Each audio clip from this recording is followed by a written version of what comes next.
সিনেমাটি শুরু হয় ১৯৯২ সালে বোম্বে শহরে, যেখানে আমরা এই সিনেমার প্রধান চরিত্র ভাস্কর কুমারকে জগিং করতে দেখি। তখন ভাস্কর কুমার বলতে থাকে, সমুদ্রের শান্ততা মানুষের মধ্যে খুব কমই দেখা যায়। তারা শুধু দৌড়াতেই থাকে কারণ টাকা।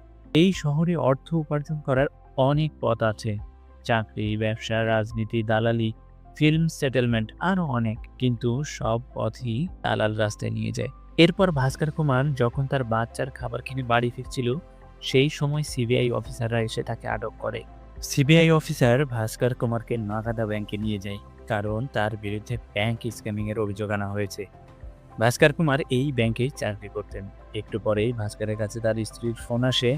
তার স্ত্রী তাকে জানায় যে সিবিআই অফিসার তাদের বাড়িতে রেড দিয়েছে আর তারা পুরো বাড়ি সার্চ করতে চায়। ভাস্কর তার স্ত্রীকে তাদেরকে সহযোগিতা করার জন্য বলে। এরপর যখন ভাস্করের ব্যাংক স্টেটমেন্ট সিবিআই অফিসারদের হাতে